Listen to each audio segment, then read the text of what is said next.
Hi, I'm Max Kaiser, and welcome to the Kaiser Report. You know, money printing by the central banks is causing a lot of trouble. Stacey Herbert. Yes, Max, it's causing revolutions all over the world. But you might ask, when's it going to hit America? Other than these union protests happening in Madison, Wisconsin, what's going on in the U.S.? Well, let's talk about this first headline here. 18 sobering facts which prove that the middle class is not being included in this economic recovery. And I'm just going to go over some of them. Yeah, let's hear a few of these. You mentioned money printing. Of course, that causes inflation. And we see that in his point number 5. Gasoline prices in the United States recently hit a 28-month high. And you often talk about the fact that, in fact, gasoline prices is the most crucial of all. So in Egypt and Tunisia, wheat prices are very important because a large part of the average person's budget goes to food, and this includes eating wheat-based products. In China, it's rice. In Asia, it's rice. In the United States, it's gasoline, because essentially Americans live in their car, they drive from suburbs and exurbs into whatever job they might have, and they eat basically gasoline and all of their manufactured products. Yeah, that's right. Gasoline is really the only point at which the average U.S. consumer makes contact with the economy and the global economy. And for this reason, it's been kept artificially low for years as the basis for America's foreign policy is to invade a country, steal their gas, and keep the people driving to Walmart. Another one, number 8, almost 14% of all credit card accounts in the United States are currently 90 days or more delinquent. Right. Well, this is a huge and growing scandal because the banks, in order to feed the monster of their credit card business, they keep offering more cards with more onerous rates. And it's a huge Ponzi scheme. This is just another one of the Ponzi schemes within the huge global and American Ponzi scheme that is collapsing Bernie Madoff style. If we're comparing the U.S. to the rest of the world and the Middle East, which is on fire now, you have military dictatorships there. In the United States, we have financial dictatorship there. So in that headline, in this fact, you see a sort of predatory behavior towards the population. If 14% of the population is even unable to pay the credit cards, then what are you doing extending credit to them? Well, I think that's correct to use the phrase financial dictatorship, and it's a kind of a velvet dictatorship in that you believe that you're willfully just racking up huge debts on your credit card, but then when you scratch the surface and you see that it's tied to, let's say, a food stamp industry that's financed by the likes of J.P. Morgan to provide credit to go into debt to buy basic food that's being risen in price by manipulation on the futures markets by the same J.P. Morgan,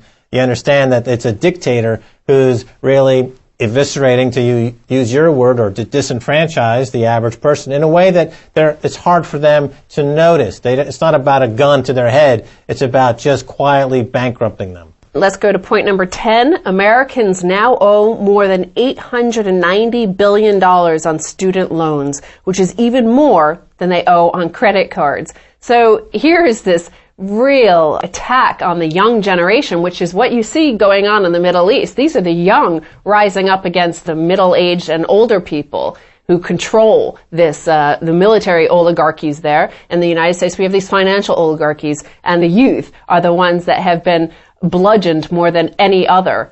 Well, it's sad, really, because that's your research and development cost or expense. The government should not force their youth into indentured servitude to pay off university and college loans that once again go to intermediaries like Sallie Mae and other so-called quasi-government sponsored entities to make bankers rich again.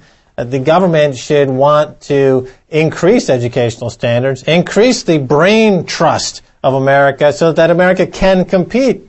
But by making students into debt slaves, all you're doing is making bankers rich. These people can't compete on the global stage anymore. And it's an extraordinarily short-term view of how to run an economy. Obama, I mean, where is this guy? He's basically consigned the next generation to the scrap heap of history. And then finally on this, let's talk about number 11, because you talk about these young people having to compete on a global stage. Well, average household debt in the United States has now reached a level of 136% of average household income. In China, average household debt is only 17% of average household income. So there you go. that these Americans growing up who are saddled with student debts and now family debt, they're having to compete against these Chinese who not only have a better education system at this point, have less regulation at this point, have more freedom at this point, but they have less debt. Well, we've seen the financial dictators at work in Madison, Wisconsin. The financial dictators go into the state assembly and they put their man in charge, the recent Republican political operative, and they say either you strip the community of their wages and their rights, or you are going to end up being prosecuted in some way, nefarious way, by the bankers themselves. So those people in Madison, Wisconsin now are being ushered into the gulag because of the financial dictators that are running riot in the country. But also this odious debt burden on the young is also a great destroyer of innovation and entrepreneurship, of course, because it limits your options. Well, let's contrast the experience of the United States of America and Iceland. They both went into the financial crisis. Iceland refused to pay the bankers' debts. The economy went into a depression for 2 years. Now they're growing again, and they're coming out of it. The U.S.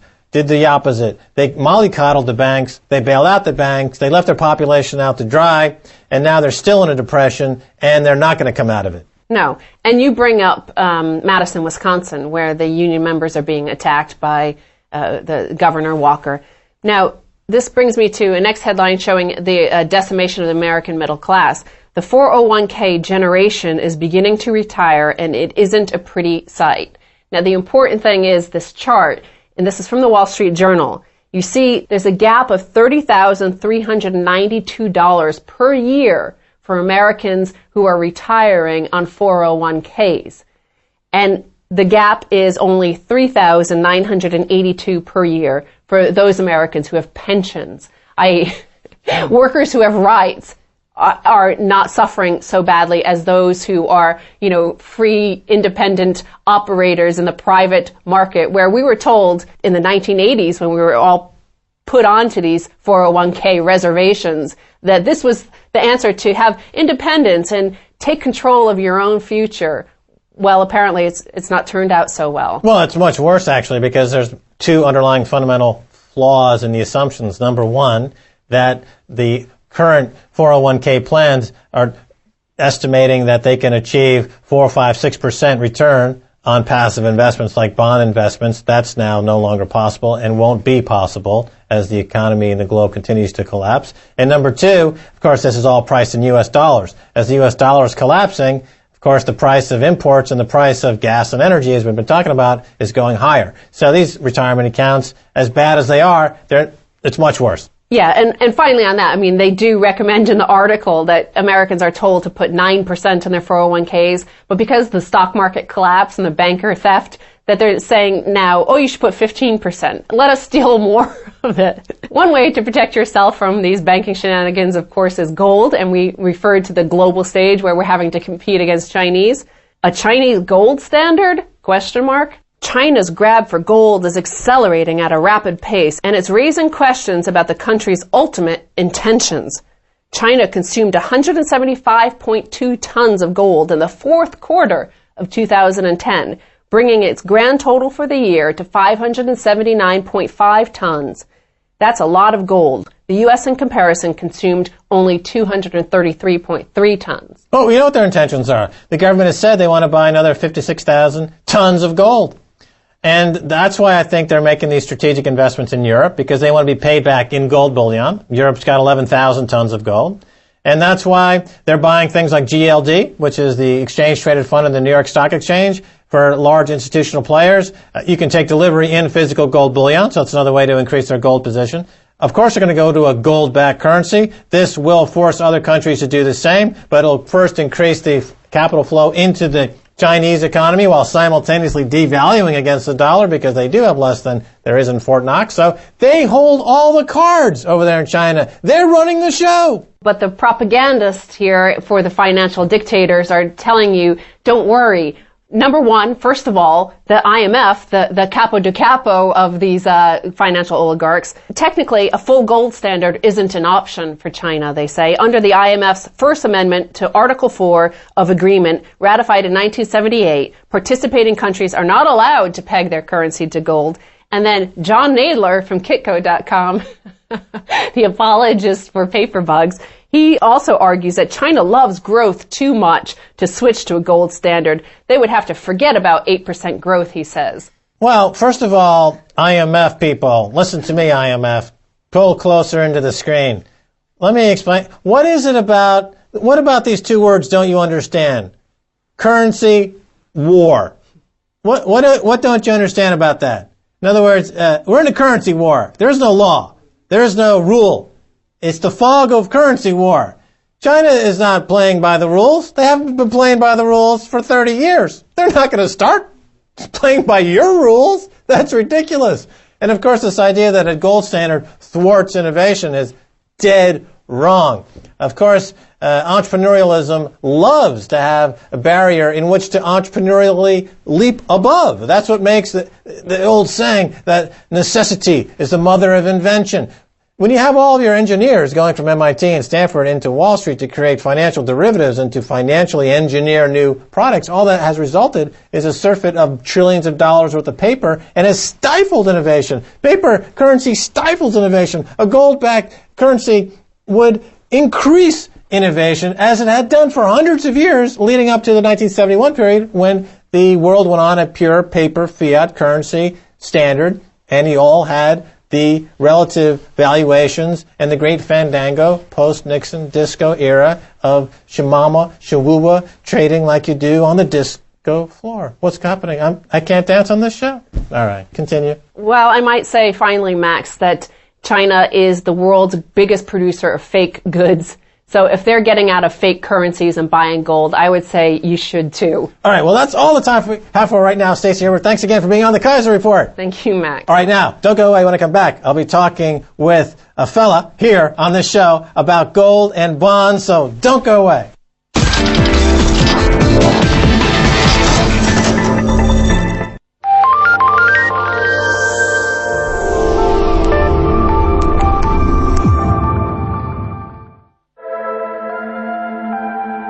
Good Samaritan. Excellent professional. A bit extravagant, but possessing extraordinary power. The doctor who helped many people in his country.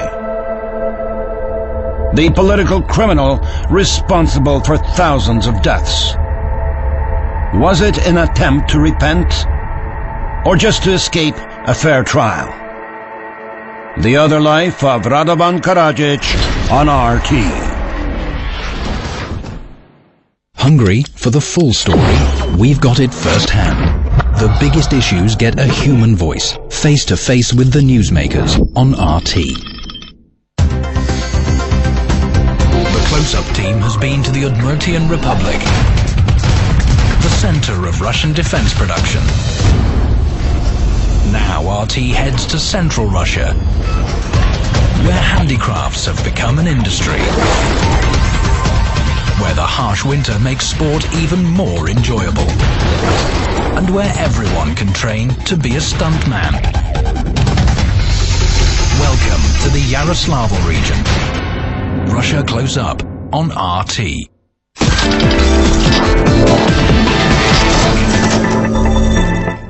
Hi, welcome back to the Kaiser Report. Time now to go to London and speak with John Butler, founder of Amphora Capital and publisher of the Amphora Letter. John was previously head of index strategies for Deutsche Bank in London, and before that, he was managing director and head of interest rate strategy at Lehman Brothers in London. John Butler, welcome to the Kaiser Report. Thank you, Max. All right, before I go any further, I want to jump right in here and address a big issue that's circulating around the blogosphere, principally from Mike Shedlock, otherwise known as Mish, very well-trafficked blog site.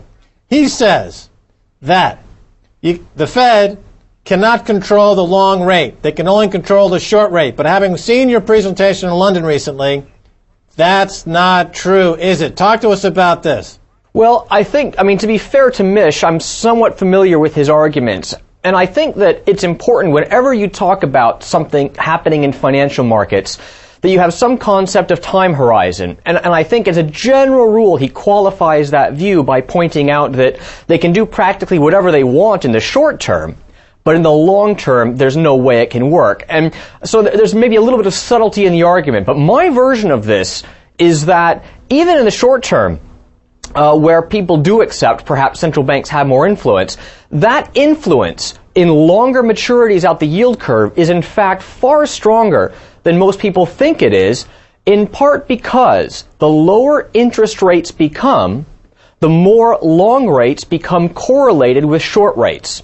And what I'm saying is that it's sort of taken for granted that the central bank sets interest rates at the short end, but as you move out the long end, they're set by the market. And under normal circumstances, I would argue that's true. But as you approach a zero interest rate, that is a floor below which interest rates cannot go, then mathematically, almost by definition, the link between short rates and long rates becomes stronger because you're approaching that zero bound. So the central bank, in fact, has far more influence over long rates in a very low interest rate environment, such as that we're in today. I want to read you a quote from an investment advisor on Yahoo Finance warning people not to listen to gold bugs. Here's the quote. The precious metal asset class has no cash flow and no earnings. It's only worth what someone else says it's worth. How do you respond to this? Well, I respond to it, first of all, with a bit of a chuckle. There are times when earnings are uncertain. There are times when cash flows are uncertain. And in fact, there are times when those earnings and cash flows are being determined almost entirely by the artificial monetary policies of central banks rather than being set by any reasonable free market in money. And the more manipulation, the more arbitrary policy you see being implemented around the world, the more unsustainable you believe it all is, the more you want to get away from those earnings. You want to get away from those cash flows. Why? Because they carry the risk of devaluation and default.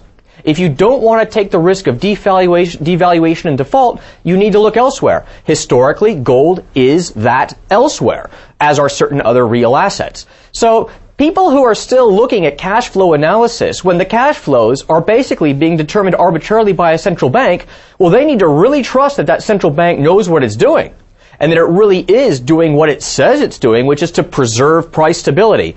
Are they really? Their historical track record isn't very good in that regard. Let's look at China for a second. There's talk that China might introduce a gold standard. Your thoughts on this? And what about the argument that introducing a gold standard limits growth? Okay, first of all, the China issue. There have been rumors going around for perhaps a year or two now that China was considering at some point pegging their currency to gold, moving on to some sort of gold standard. I certainly think that's possible, and if you consider it from China's point of view, I mean, they've really got a huge problem. You know, the old saying is, if you owe the bank a little bit of money, you have a problem. If you owe the bank a lot of money, the bank has the problem. Well, the United States owes China a lot of money, and naturally the United States therefore has an incentive to try and make it easier to service that debt. And of course, devaluing your currency is historically the way that countries go about doing that sort of thing. So China is very concerned. They would like to find some way of moving away from the dollar, but obviously there's not another major global currency which is an obvious replacement. You might say the euro could be a replacement, but the euro has issues right now with its own sovereign debt problems. So it's quite logical that China would at a minimum consider moving on to a gold standard. Whether they do it or not is up to them, obviously. The other point that you raise, I mean, you need to, when thinking about alternative investment generally, when thinking about gold and silver generally, I mean, historically, I mean, these were the primary stores of value. I'm sure China's not the only country thinking about moving in that direction.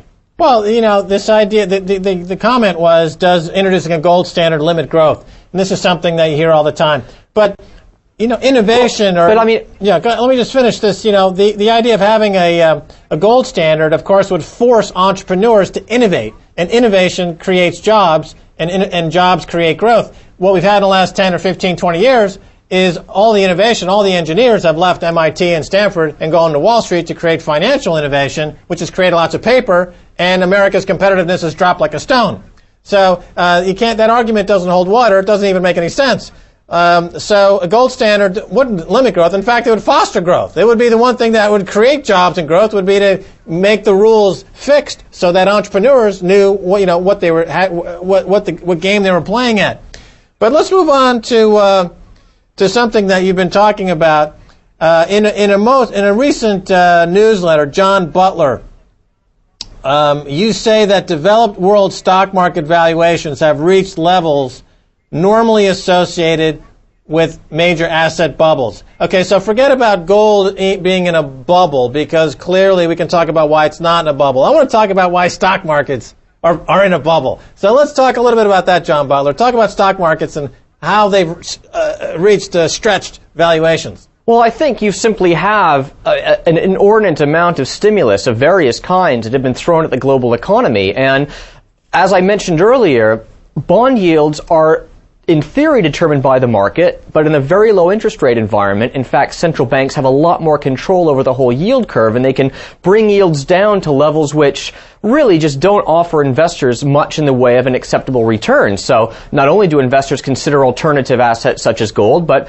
they consider just equities. And indeed, some investors, they really aren't allowed to hold commodities in size. They really aren't allowed to move into gold. And so if you think bond yields are too low, well, then you're basically forced into the equity market. And so part of what's happening is that investors are throwing their hands up and they think, well, given this very difficult choice, this dilemma, we will hold equities, because if we do get into an inflationary environment as a result of all this money printing, presumably equities will outperform bonds. If you look at historical periods of inflation, as a general rule, equities have outperformed bonds. Of course, those periods, however, can be temporary, because at some point those valuations go so far that you get basically a feedback loop where people start piling into equities just because they're going up. You start getting bubble-like characteristics, and then, of course, eventually it collapses almost regardless of what the central bank does. It's starting to look a bit like that now. Right, so what you're describing here is that the government and the Wall Street, and they've fused together now. It's really become neo-fascism in this way in the United States. They're able to corral investors into overpriced markets by offering nothing in terms of alternatives.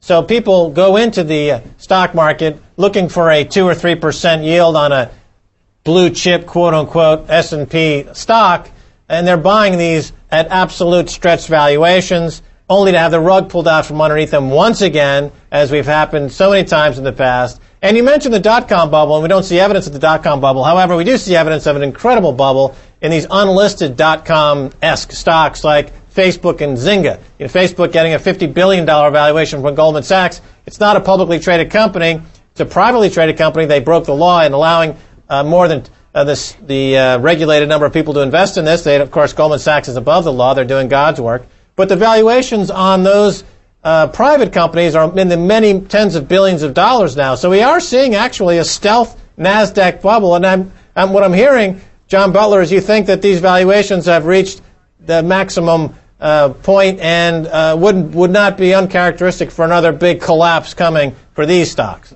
That could certainly happen, but we need to think in currency-adjusted terms. If the dollar itself collapses, I have no problem with U.S. stock market valuations going through the roof. So if you do get a serious pickup in inflation or, God forbid, hyperinflation occurring in the U.S. or elsewhere, the stock prices go up in nominal terms, but in real terms, in purchasing power terms, in wealth preservation terms, the stocks are overvalued here, in particular versus alternative assets which do not carry devaluation default risk, such as gold. All right, so it's not an alternative asset. Gold's been the main asset for thousands of years. How have these guys been able to propagandize to such an extent as to make gold, quote, an alternative investment? How were they able to do that? How were the paper bugs able to push their agenda so successfully? Well, people that generate fee income by originating risk, by selling paper into the market, and by trading it back, forth, and sideways once it's out there, these people naturally have an incentive to talk up financial assets and to talk down alternatives. You're absolutely right. For most of history, gold was hardly an alternative. It was front and center of the global monetary system. And even in day-to-day transactions, gold was used, although silver was more common for that purpose. So you're absolutely right, but the industry does have a huge incentive, a huge bias to tout paper forms of wealth because, after all, it's by creating that and trading that they get paid. We need to be very skeptical that there's an inherent conflict of interest between an institution that makes money by originating and selling paper and trading paper and their take on the relative attractiveness of paper versus something else. All right, finally, we've got about less than a minute left. I just wanted to get your take on this idea, what was talked about recently at Davos, that the world needs to create a new $100 trillion lending facility to recapitalize and bail out the entire global economy. Of course, that would be 2 times the global GDP. That's $100 trillion in credit. Would something like this, the paper bugs, is this their last stand?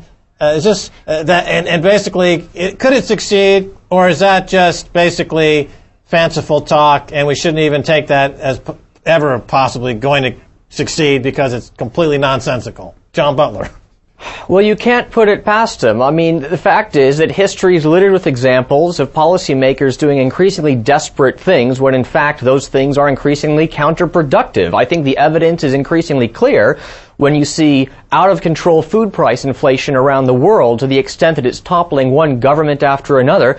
I think it's clear that throwing money at the problem isn't working. And for them to claim that just a little bit more money will somehow miraculously be enough is, well, to be honest, it sounds a bit pathological. It's as if these people are pathologically pursuing a policy of printing, as if it's somehow a panacea. Well, it's not. It's causing disasters in one country after another. They should have stopped throwing money at the problems a long time ago and started allowing economies to restructure naturally without artificial stimulus, both monetary and fiscal. They're digging themselves a deeper hole. The first thing to do is stop digging. It will be painful at first, but ultimately it will lay the foundation for getting out of that hole. Unfortunately, sadly, the incentive structure for politicians is in some ways as screwed up as that for modern financial institutions, and we just can't expect, when their conflict of interest is such that they want to remain in elected office, we just can't expect them to make the tough choices. We're going to have to do that for ourselves. All right. It's not economics. It's pathological.